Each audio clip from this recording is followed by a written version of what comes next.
Salut amis culturels et bienvenue sur Congo Culture Télévision, la chaîne 100% culture qui vous présente l'émission Proverbes de chez nous.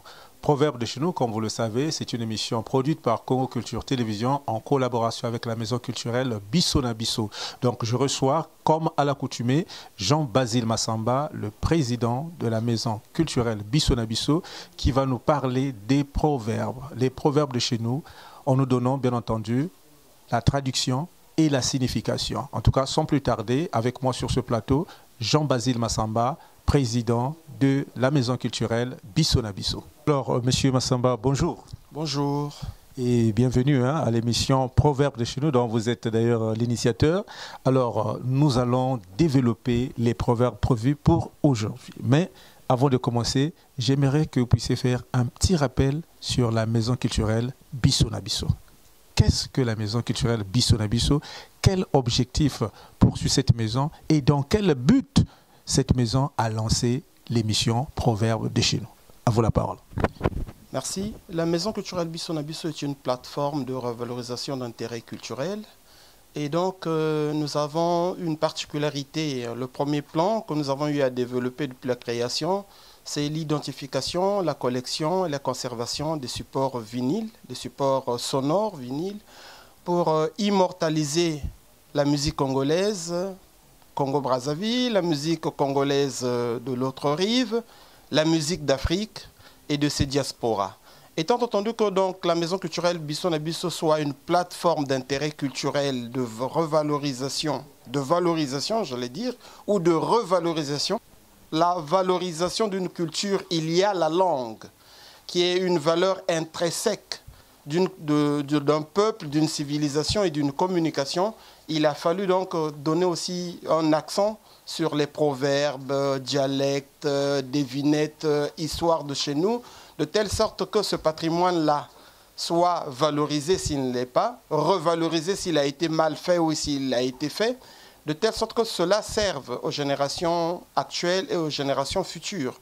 Et n'oubliez pas d'ailleurs que dans les proverbes de chez nous, il y a une valeur, une richesse, un patrimoine et une sagesse à travers un seul proverbe. Il n'est pas rare de voir pendant d'autres cérémonies où il y a par exemple deux Nzondi qui s'affrontent, que un ne prime que en ayant donné juste un proverbe, il aurait tout dit. Il faille montrer donc la valeur de nos proverbes, des devinettes, des histoires, pour que cette culture-là qui est la nôtre, nous en servions pour la mettre en valeur, pour la promotionner, pour qu'elle aille aussi à la conquête des autres cultures, de telle sorte que notre culture serve à aller conquérir les autres cultures et demain que cela puisse permettre à un métissage des cultures. Merci beaucoup, monsieur Jean-Basile Massamba. Je pense que les téléspectateurs sont dorénavant fixés sur l'ambition de la maison culturelle Bisso na Bisso et surtout l'esprit de l'émission Proverbes de chez nous. Alors, aujourd'hui, vous venez à nous avec d'autres proverbes. Et c'est quoi que vous avez déjà prévu comme ça?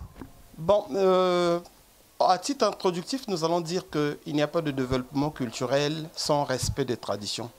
Tout développement culturel doit se baser sur le respect des traditions. Et pour accompagner, pour mieux étayer cela, nous allons donner une maxime d'Edem Kodjo, pour ne pas dire que nous sommes les premiers à donner un accent sur notre culture. Edem Kodjo, dans son ouvrage « Et demain l'Afrique » disait « Coupé de son passé, projeté dans un univers façonné de l'extérieur par une civilisation qui lamine ses valeurs, abasourdi par une invasion culturelle qui le marginalise, l'Afrique désemparée est aujourd'hui le reflet déformé de l'image d'autrui. » Donc, c'est une façon de situer, nous avons dit, la génération d'aujourd'hui, la génération de demain, que notre civilisation, notre culture, notre tradition a une valeur assez importante et capitale. Ne dit-on pas que c'est à partir d'une civilisation que l'on reconnaît un peuple?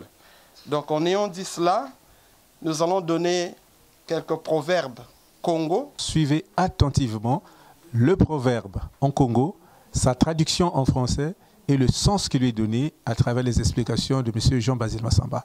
Proverbe numéro 1.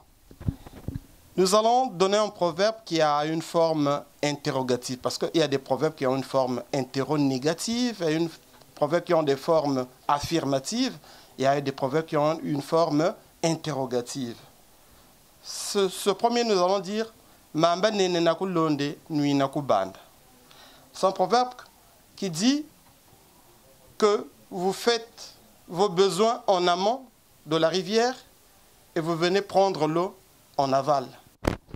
C'est que ce fois 10 pour le Mukina Mouchini Chabampoanazanand. Élevé dans une certaine sagesse, dans une certaine culture, dans une certaine civilisation, par une certaine éducation, c'est que c'est le tisserand. Donc vous tombez sur un tisserand qui a une défectuosité de vue. Cet oiseau-là ne prend l'envol qu'à partir de l'envol des autres. Donc c'est pour dire que aujourd'hui, je peux m'émanciper à travers quelqu'un d'autre. Je peux prendre de l'autorité à partir de l'autorité de mon père. Ça me fait une autorité. C'est que ce fois 10 pour le Mukina Mouchini Chabampoanazana. Alors, ce proverbe a un équivalent en Bembe qui dit moi, nous ne fois 10 l'oiseau qui perd un œil est obligé de suivre le mouvement des autres. Oui, je pense que c'est pratiquement la même chose. Pratiquement la même chose. Proverbe numéro 3.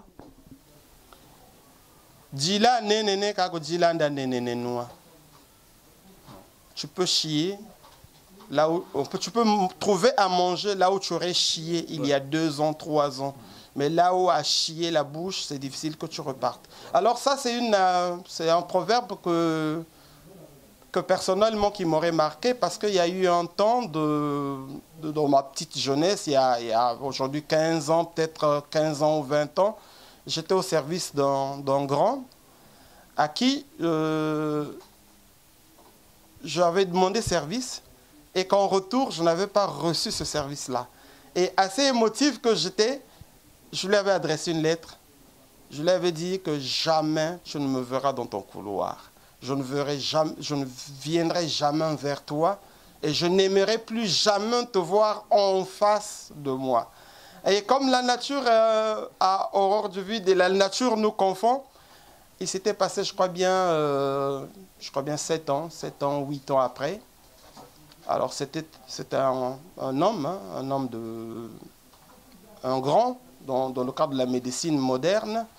Alors, je me suis retrouvé que papa soit malade et on était obligé d'aller vers lui. Alors, je me suis rappelé que ce monsieur-là, j'avais dit des choses dures. J'avais dit des choses dures. Comment je veux m'y prendre alors que c'était à moi que revenait le rôle d'accompagner mon père. Alors, c'est comme un chien, hein. Donc, j'avais vraiment la queue entre les deux pattes, mais j'étais obligé de partir. Et une fois en face de lui, lui n'avait jamais oublié. N'avait jamais oublié, mais ça l'avait tellement marqué. Il s'est dit, puisqu'il avait juré qu'il ne sera jamais en face de moi, pendant qu'on était au secrétariat, le temps qu'il vienne qu'il vienne guetter, il me voit avec mon père, il avait compris qu'on avait besoin de ses services. Il dit à la secrétaire, vous faites passer M. Massamba et puis son père. Donc on n'avait pas payé les frais. Il consulte mon père sans payer les frais. Il établit une ordonnance et certains produits qu'il avait déjà dans ses armoires, il nous les a donnés gratuitement. Alors c'était vraiment la réponse contraire parce que là où tu as chié, demain après-demain, tu peux aller trouver un champion qui te dira non, non, non, moi je n'avais pas chié ici, hein, moi j'avais chié à 3 mètres près.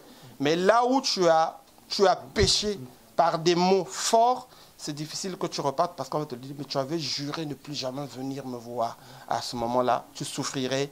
Et ce que tu aurais obtenu, tu l'auras perdu par des propos tenus.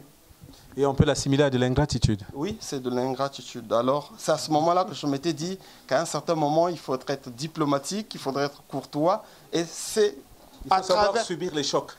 Et c'est à travers un proverbe. Donc aujourd'hui, ce proverbe-là, toutes les fois que je peux le prononcer, que je peux me rappeler de ce proverbe-là, ça me ramène à cette histoire. Heureusement pour moi qu'elle s'était bien tournée à la fin. Le 4e qui dit, Ni avoir un sens intrinsèque possible. C'est comme si tu te trouvais dans une situation difficile et qu'à côté, la solution aussi est là. Donc tu piétines les excréments, mais à côté de l'eau. Automatiquement, tu n'auras qu'à laver le pied sans que les autres ne se rendent compte que tu as marché sur des excréments. Donc c'est encore là le phénomène naturel. Souvent, quand on se retrouve dans des difficultés, la solution est à côté. Alors, on a suivi les 5 proverbes du jour proposés par Jean-Basile Massamba, des paroles de sagesse pour lesquelles on peut tirer pas mal de leçons. Alors, au sortir de cette émission, qu'est-ce que le téléspectateur peut retenir? Alors, donc, c'est ramener un peu cette jeunesse-là. Nous ne voulons pas dire, on nous trouverait peut-être un peu prétentieux que de dire qu'elle est égarée, en fait. Ben maintenant, si elle est égarée, c'est peut-être qu'à nous, les géniteurs, qui n'auront pas pris, les choses en main. Donc, pour autant que les proverbes puissent être adressés à une certaine jeunesse, à une certaine classe, à une certaine génération, elle est beaucoup plus destinée à nous, géniteurs, à nos parents. Peut-être que hier, nous étions aussi un peu égarés, un peu loin de nos valeurs, un peu loin de notre culture, un peu loin de nos civilisations, un peu loin de nos obligations dans le cadre de l'éducation, que de remettre nos valeurs culturelles, nos valeurs historiques, nos valeurs ancestrales, nos valeurs traditionnelles au centre de l'éducation, au centre de l'évolution et au centre de la vie sociale.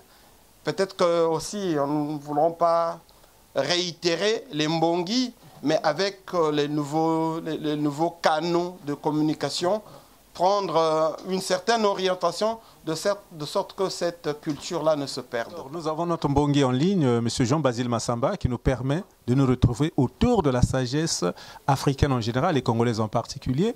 En tout cas, ne manquez pas de vous abonner à la chaîne Congo Culture Télévision pour suivre l'essentiel de l'actualité et surtout l'émission Proverbes de chez nous qui vous rend sage et qui vous permet de réfléchir sur les paroles qui peuvent vous édifier tout au long de votre vie. Nous sommes arrivés à la fin de notre entretien. Nous allons nous retrouver la semaine prochaine pour une autre émission. Je suis Ben Robinson.